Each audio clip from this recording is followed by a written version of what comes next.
दोस्तों, पिछले साल बालाकोट एयर स्ट्राइक और फिर विंग कमांडर अभिनंदन के पाकिस्तान में पकड़े जाने के बाद से ही हम और हमारी सेना राफेल लड़ाकू विमान का बड़ी बेसब्री से इंतज़ार कर रहे हैं और ये इंतज़ार अब जाकर इस महीने के अंत तक ख़त्म होने वाला है। मगर उससे पहले ही भारत के दुश्मन देश का साथ देने वाले तुर्की पर राफेल ने अपना रौद्र रूप दिखा दिया है। लीबिया से आई एक खबर से पाकिस्तान में दहशत है।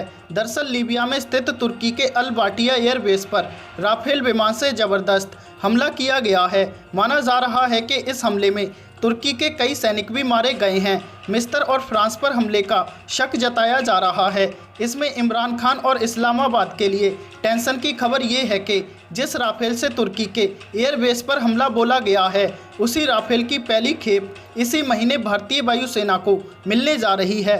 लीबिया में मौजूद तुर्की के अल बाटिया एयरबेस का राफेल ने जो हाल किया है, उसे देखकर इस्लामाबाद में दहशत फैल गई होगी, क्योंकि पाकिस्तान जानता है कि बहुत जल्द यही राफेल भारतीय वायुसेना का हिस्सा होगा। यूं तो लीबिया और पाकिस्तान की दूरी 5369 किलोमीटर है, लेकिन लीबिया में राफेल के पराक्रम का डर पाकिस्तान तक पहुंच चुका है।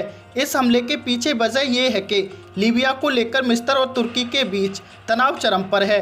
तुर्की ने लीबिया की राजधानी त्रिपोली से 125 किलोमीटर दूर नूकत अल कसम जिले में अल बाटिया एयरबेस पर अपने फाइटर जेट, ड्रोन और मिसाइल सिस्टम को तैनात किया है, जिसे मिस्र और फ्रांस अपनी सुरक्षा के लिए खतरा बताते रहे हैं। मिस्र ने कई बार इसे लेकर तुर्की को चेतावनी भी दी थी। राफेल से हुए इस हमले में तुर्की के कई प्लेन, ड्रोन और फिक्स विंग एयरक्राफ्ट बर्बाद हो गए। 2 दिन पहले लीबिया की सरकार ने भी मिस्र सरकार पर अल बाटिया एयरबेस पर हमला करने का आरोप लगाया था।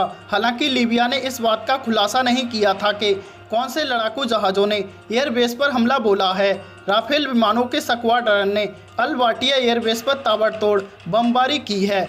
इस एयरबेस पर तुर्की के F-16 लड़ाकू विमानों के अलावा हवाई सुरक्षा के लिए MiM-23 hoc air defence system को भी तैनात किया हुआ था।